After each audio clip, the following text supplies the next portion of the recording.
Welcome to Full Prefrontal, the show that exposes the mysteries of executive functions. This show is a collection of conversations about the role of the prefrontal cortex, which impacts your focus, planning, problem-solving, emotional balance, and independence. These conversations will introduce mental tools that will empower you to shift your mindset for a successful life. And now, here's your host, Sucheta Kamath.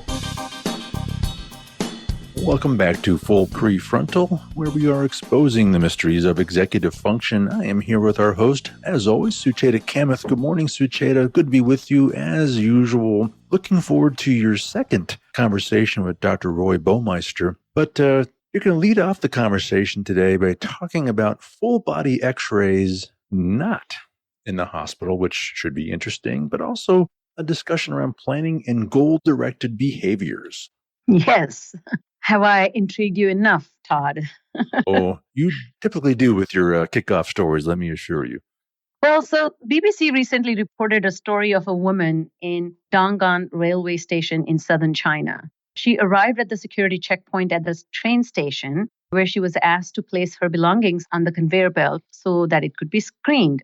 She wasn't sure if it was safe for her belongings and they would be guaranteed the safety that she was looking for. So what she did is only, Lord help us all, highly imaginative people can think about is she climbed on the conveyor belt with her handbag and went through the x-ray machine herself. Footage, it shows that the woman is kneeling on all fours as she passes through the tunnel and emerges on the other side.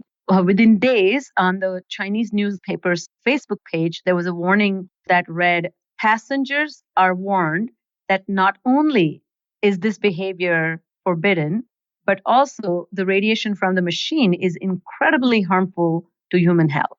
So it's a fascinating story in this regard that the question came to my mind is, did this woman think through before jumping onto the conveyor belt? I must agree that it was quite an innovative solution to the concern she had. Apparently, it was reported later on that, this event happened very close to Chinese New Year. And a lot of people who are not local to the region travel with cash in their bags and take off to go home and visit their families and bring their wages that they have saved over time. So I bet that was the reason that she was not very confident about this business of x-ray machine and her money. But the question that came to my mind that did this individual, saw the tree but failed to see the forest? She didn't adhere to the expectation. She didn't plan and think about the big picture. And so what's the big picture is getting in trouble with the law or having a challenge with her health. So this temporary temptation and jumping the gun and protecting her possession kind of is truly taking her attention away from the future thoughts. So this is what I think today we are going to talk about. Dr. Baumeister is going to help us understand the process that goes into planning and goal-directed behaviors, which are humanly very unique to human beings. Our individual capacity as humans exceeds animal planning capacities in a way that we can fast forward way, way, way into the future. And really connecting to last week's podcast about self-control is we keep the goals in mind and hence we control ourselves so that we can actually fulfill the goals that we have for ourselves. So Roy Baumeister is currently professor of psychology at the University of Queensland in Australia. He is among the most prolific and most frequently cited psychologists in the world with over 600 publications. His 35 books include the New York Times bestseller Willpower, Rediscovering the Greatest Human Strength. My personal favorite, in addition to the Willpower book, is The Cultural Animal, Human Nature, Meaning, and Social Life. It's a must read for every person who's interested in working with executive function and how do we regulate ourselves in social context. Roy Baumeister's research covers concepts such as self and identity, self-regulation, interpersonal rejection, sexuality and gender, aggression, self-esteem, free will, and self-presentation. In 2013, he received the William James Award from the Association of Psychological Sciences It's their highest honor, which was the Lifetime Achievement in Psychological Sciences. He has appeared on numerous television shows, including Dateline NBC, ABC's 2020, as well as PBS, National Public Radio, and countless other news shows. His work has been covered or quoted in New York Times, The Washington Post, Wall Street Journal, Los Angeles Times, The Economist, Newsweek, Time and Psychology Today, and so on and so forth. He is a terrific and prolific speaker. The clarity he brings to the topics that intrigue all of us is really why this conversation is going to be very special, Todd. I'm still trying to process a human going through that conveyor system. I agree with what you said earlier. It is an innovative solution to that problem that she perceived. Fascinating stuff. Well, this promises to also be another intriguing conversation. Very much looking forward to getting into it. Let's get to it. Here is Sucheta's second conversation with Dr. Roy Baumeister.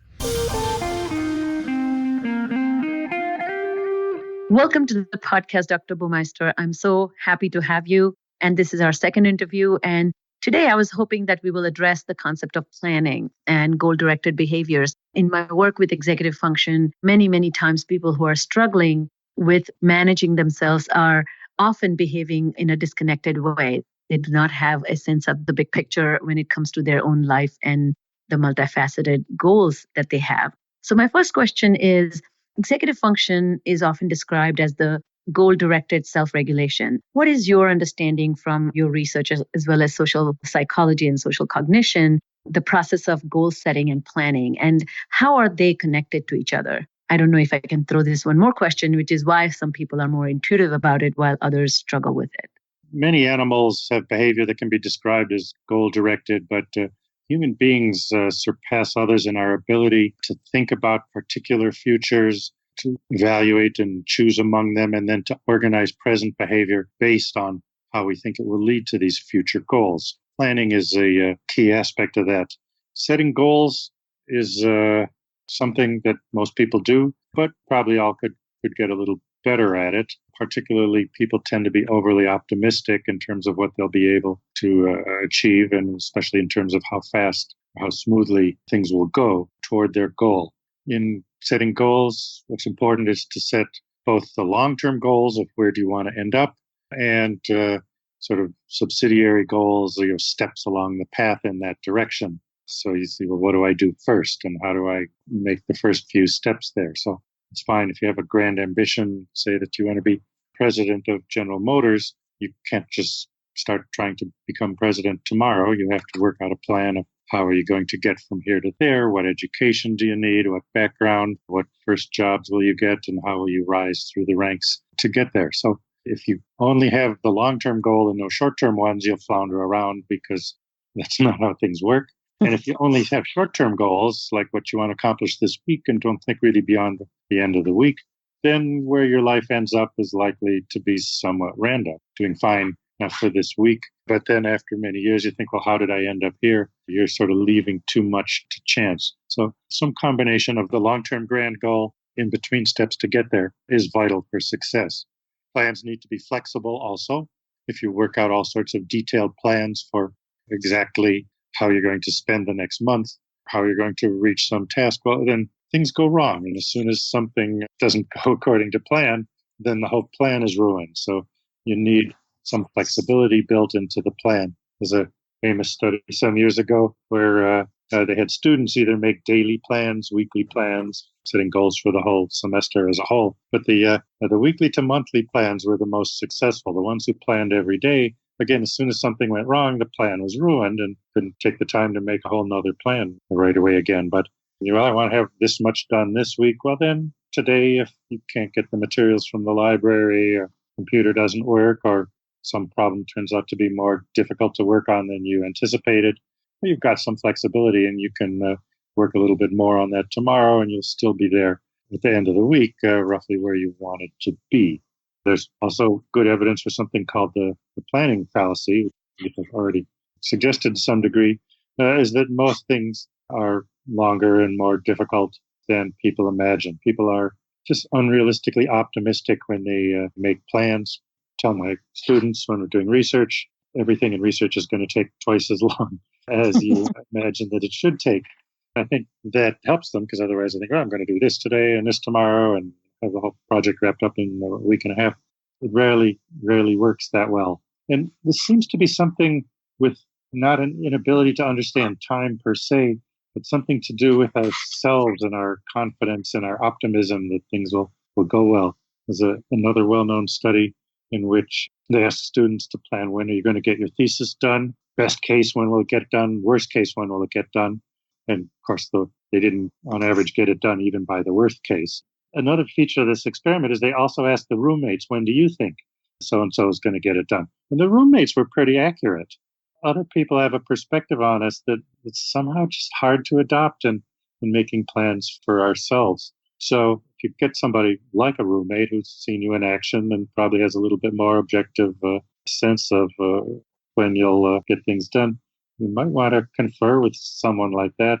This is a realistic plan for me. And of course, people want to be nice and be supportive and so on, but at least the evidence suggests people in general are better at predicting others than predicting themselves. And when making plans, there are costs and dangers for not getting things done on time. Say another piece of evidence, when was the last time you heard of a major project, building a building or whatever, that was brought in under budget and on time, many years behind schedule and millions over the budgeted amount? So that seems to be the typical case. And when we make plans, we need to recognize that this is a common tendency. And so make allowances for lots of unexpected things to go wrong. Let me ask one clarification here. So one sounds like the ambiguity in terms of the scope of the task or the task. And second is the connection between goal and the broken down parts that compositely make achieving that goal possible. And lastly, having a good sense of personal efficacy or personal resolve.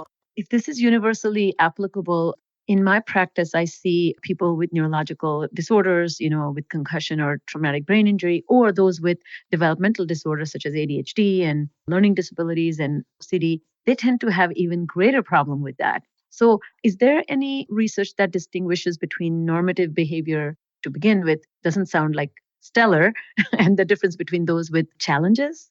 People's planning and success of planning, it's a rarely underdeveloped field. There's not nearly as much as I'd like to see.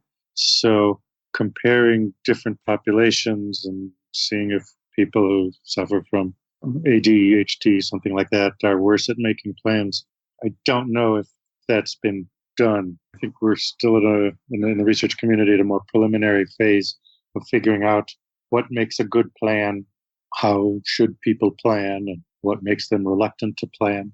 Our own recent work suggests, for example, that it takes energy, the same kind of energy goes into willpower, self-control, to make plans, so that when people are mentally tired, as it were, their self-control, willpower is depleted, they're less likely to plan. They don't want to plan. I suspect if we forced them to plan, their plans would also not be as good, because it takes control over your thoughts. You have to discipline yourself to think. In a sense, you're thinking backwards to make a good plan. You start with the result of what you want to happen, and then you fill in the steps backward. How do I get there from here?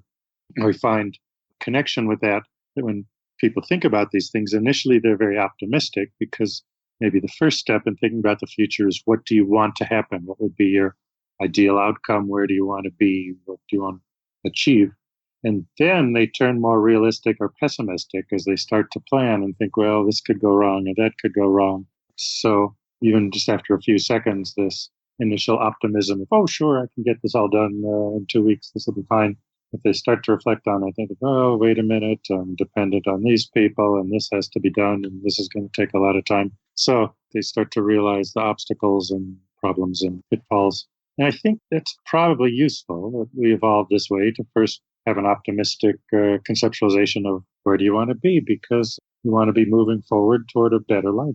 But then we also have to recognize the difficulties that lie between us and that better life. I have a last couple of questions. One is, a lot of your work is centered around notion of self and a self-identity. And do we have an understanding of how a person goes about determining self-efficacy, whether it comes to planning and then achieving the goals that you have identified yourself, or kind of executing all the steps that lead to success and recognizing whether you made the appropriate estimation, whether of time or the amount of success. Where does this knowledge of self come from? People have a lot of beliefs about themselves that simply aren't correct or that are inflated. People tend to think that they are better than they are. Something in the research called the better than average effect, like the average person thinks he or she is above average. So in terms of efficacy, people tend to overestimate their capabilities and so forth. But we also get feedback from successes and failures that also make it possible to have a somewhat more realistic view of yourself. Now, you asked whether planning was essential for developing self-efficacy. It's probably not essential, because I think the beginnings of self-efficacy must come in early childhood when little children learn to master simple tasks. Even things like tying their shoes, or a much bigger deal, say, is learning to walk, and before that, learning to crawl. These all give the developing child a sense of mastery. They probably don't depend that much on planning and following up on plans, but that may come along to add to it in adulthood. So the roots of self-efficacy don't require planning, but full realization in adulthood, making plans and following through and carrying them out, certainly would contribute in a big way toward that. By the same token, making plans and failing to carry them out would be a good cause to reflect on the shortcomings and your lack of efficacy, and maybe can learn how to avoid similar problems the next time. So do we have any connection between the executionary time? So for example, how long, as you were mentioning, it takes me to tie a shoelace versus how long it takes me to take my backpack from kitchen counter to the car. Those kinds of motoric planning estimation time, do they eventually add into some sense of executionary, like the time sense, and then eventually that's how we begin to estimate, or we don't have a clue how that works? These are good questions. I'm reminded of the profound observation that time span really changes over the course of life, that for small children, each day seems to last almost forever. And you tell a child, well, we'll do something next week, that's like never. And then weeks start to become more salient. The early teenage years, each month is a long time, but by the time you're in your 40s, it starts to be almost years and even decades seem to go by so rapidly. So the time span seems naturally to expand as you get older, and you start to feel time go by much more rapidly. I don't have research data where read which explains this chronological development, internal development, where people begin to understand, or children begin to understand, this notion of passage of time. But I do know that when it comes to making long range planning, or even estimating how long it will take me to do, I'm supposed to read chapter 2 for my history, and I need to do 10 math problems. And that's a 8th grader's homework. And then you take somebody who is in 12th grade and he has to finish a paper, and he has to read 2 chapters, and he has to do study guide. So all those skills to manage time efficiently requires a sense of executionary time. How long does it take me to read? How long is the chapter? How many problems are there? Are there any difficult problems? So that capacity I see as always off for those who have significant executive function problem. And then I also see that their ability to do the traveling through time, like semester ends in 10 weeks, your halfway midpoint is in October, that they have no idea of that at all. And they are always behind their peers. But I wasn't just sure, when does this begin to consolidate into this notion of self and self-efficacy begins to emerge, where they can effectively say, oh my God, I suck at this, Yes, I think people with executive function problems will have difficulty making plans in the sense of understanding how long things take. But put that in the context that people who are normal and healthy have difficulties too. This is, again, something that goes beyond what we see in nature. It's a specific human ability. It's something that probably hardly anyone is really expert, perfectly good at. We can get better at it, but people with psychological problems or developmental problems or executive function deficiencies, they're going to have more trouble getting to that point and coming up with accurate estimates of how long things will take than normal people who are still imperfect, but a little bit closer to it. Something you have to learn by doing, by experience. You have a contractor come to do something, repair something on your house. Well, a new contractor will often be very optimistic about, I can get this done this fast and so on. The more veteran ones will have enough experience to not promise things that'll be done that fast to understand that they take longer. So my last question to you is, how do people have a sense of part-whole relationship, or the sense of part-whole relationship, and how does that connect to, immediate, intermediate, and long-range goals? One quick example I'll give. I had a student I worked with, a college student, and during the summer, a mother gave her a job to lay down the pine straws, the beginning of fall before school began. And the guy had, come and delivered all the pine straws. And she was inside the house and she was watching her daughter's approach, and she was horrified. She had never known how disorganized her daughter was. She had no plan. She was taking one, bale at a time and placing it in the middle of the lawn and just spreading it. Looked like, some new colony was getting established. So this sense of gestalt to me is so essential to understand personal big picture. Do we have any, or is there a way you can explain how to conceptualize that when it comes to pursuing goals with that sense of continuity, sense of big picture? That's a skill that has to be developed gradually and deliberately. I remember one thing my father taught me was, before doing a task, stop for a minute and think, how can I do this most efficiently? Sometimes there are obvious ways of doing things that are not really the ways to get them done best. So if while you're working on it, you think, well, I'll get done faster if we did it this way, or first lay out the bales exactly where they want to be, the right distance apart, and then go through and break them up together, or I don't know what. This is, again, making use of the human powers to think of different ways of doing things, something that most animals can't really do. When they learn how to do something a certain way, that's how they do it. But we can imagine alternatives and conceptualize in that way, have the idea, I want to get this done effectively and minimum amount of time and effort required. Then you have to analyze the parts of the task. It's the same with working together with other people. Is it most efficient for everyone to do all the same things, or do we divide up the task so everybody specializes in one part of it, which usually in the long run seems to be the more efficient and more effective way of doing things? This kind of systematic thinking, again, this is one of the advanced powers of the human mind, but you need to press people and challenge them, and especially children, to make them figure out for themselves, is there a better, faster, more efficient way of getting this done? And once you get in the habit of that, then you can apply that to new tasks. It's not infallible, but it's at least a big step in the right direction.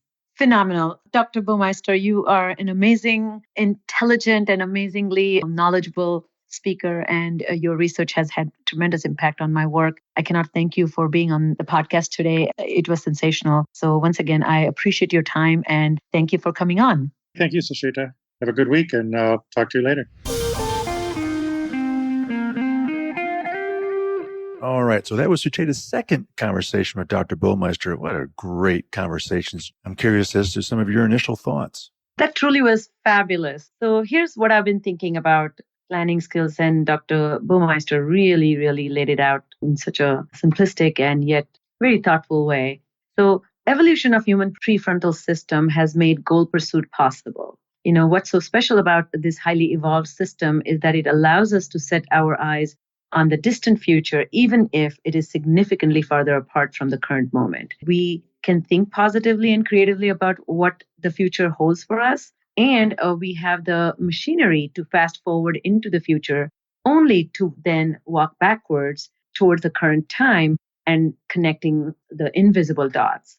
As compared to our primate counterparts, we are far better at this ability than anybody can imagine. So we are not only able to distinguish between immediate, intermediate, and future goals, but we have the capacity to pursue such goals in not just one, but many domains of life. So I may be managing this goal pursuit in my personal life, professional life, interpersonal social life, my social entrepreneurship life, just, fun and entertaining desires kind of thing. So a plan then is a blueprint for implementing intentions, and the process of planning is the capacity to organize present behaviors, as Dr. Baumeister was saying, and evaluate these behaviors to see if they will help you accomplish the anticipated future outcomes. And this constant appraisal or constant comparison and evaluation is really what makes amazing planners very effective. So now talk to us about flexibility. I think that's important too. Yes, absolutely. So it's not just adequate to make a plan. You must actually make sure that the plan gets you the outcome that you want. So the plan is literally a vehicle to get to the destination of intention. So if you have an intention, then you have a plan. Without an intention, there's no plan. So in order to make plan more effective, a couple of things need to happen. One is to have a great sense, realistic sense of the goals that one is coming up for oneself. It will be ludicrous for me to say that I will become a professional singer. I may think that I'm capable, but it's not really realistic. And the capacity to anticipate all that can go wrong, to remake the plan and rethink is the feature of that flexibility. And that capacity to think fluidly is also part of the function of prefrontal system. Then the way I've been thinking about this and doing this for the last 20 years is how does a clinician design training that's based on these principles that I just described? So one needs to be very good at helping people connect between the capacity to make a plan by sequencing steps, the capacity to envision the course of execution, the capacity to anticipate glitches or last minute changes, the capacity to generate alternatives, and the capacity to shift flexibly to plan B without any mental shutdown. So these capacities is what one needs to sharpen and train to get a patient to be very proficient. So the other thought about this flexibility is while you're executing the plan, there are barriers that come along. And these barriers, some are very good at anticipating these barriers, and some of them are not good at anticipating the barriers. As Dr. Baumeister was talking about this, that some people are really good at predicting other people's behaviors rather than their own. In general, we as humans are far better at standing on the sidelines and seeing somebody perform and predict what they will do well or not do well. But we just don't have that capacity to stand on the sideline for oneself. And the last thing that I was thinking about this flexibility is that problem happens when we get tunnel visioned and we are not able to think about the long-term goals without them connected to the short-term or vice versa. However, good problem solvers are really good at thinking on their feet. So this just reminded me of a story that I read. There was an article in 2015. The title read that beauty school break beatdown. These women were at a salon and they were using their curling irons and blow dryers, and they were going about their business. So their short-term goal was to get somebody's hair done. Long-term was to succeed in their business. And then there came an intermediate goal, which is somebody kind of broke into and, a guy came with a gun and was trying to rob the beauty school. So one of the women was very quick to think on her feet, and she used her curling iron and beat the heck out of him. So this capacity to use the curling iron to actually curl hair and then shift flexibly and use that to beat a robber is a great example of flexibility. I also, though, I have to think that knowing thyself is really, really important for planning. Yeah. I know. So planning and self-efficacy go hand in hand. And it's interesting. My work comes from cognitive rehabilitation, and the training never focused on discussing self-efficacy process as much as I began to study the psychological processes. So, famous psychologist and social scientist Albert Bandura defined self-efficacy as an individual's belief in his or her own capacity to execute behaviors necessary to produce specific performance attainments. In other words, this ability lets us exert control over our own environment, our own inner state of motivation, our drive, and ultimately create or produce those corresponding behaviors. So Henry Ford's quote, you must have heard this, that if you think you can do and if you think you can do, you're right. So we struggle with something called better than average effect. So we have this grand sense of self where we actually assume that we are capable of doing a lot more and a lot better than we truly are. So the self-knowledge can evolve through time and is sculpted through practice. So self-belief plays a pivotal role in shaping effort, which eventually contributes to mastery. So I do think that people who have incredible hours of practice behind them tend to have a lot better sense of their self-efficacy. So I'll end my thought here about this point, this takeaway that Mahatma Gandhi said that your belief becomes your thoughts become your words become your actions become your habits, your habits become your values, and your values become your destiny. So this ability to see that your every action connects to the larger sense of self, your larger sense of self feeds your motivation in current moment, those who have that understanding do far better. Sucheta, what makes a good plan go wrong, go bad? Many things, Todd, as Dr. Baumeister was talking about. The first is that reluctance to make plan with the fear that the plan may not work out. But once the plan is made, I think, so just a couple of components which I already mentioned, that to make an effective plan, you need to be able to think backwards, imagine ideal outcomes, and anticipate roadblocks. If you're able to do these three things, then you can make a good plan. But what we know that actually the roadblock in planning is something called planning fallacy, which Dr. Baumeister touched upon, that it's a universally occurring and one of the most robustly proven cognitive biases, which points out that we have a tendency to believe that the task we have planned will be completed as planned, even though our past experience suggests otherwise. Those who are familiar with Nobel Prize-winning research psychologist Daniel Kahneman's work, they will know that he and his research partner, Amos Tversky, coined this term in 1970s.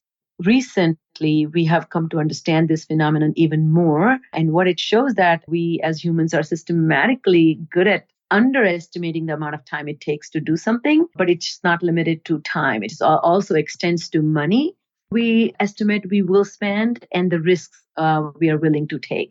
We tend to, of course, underestimate that.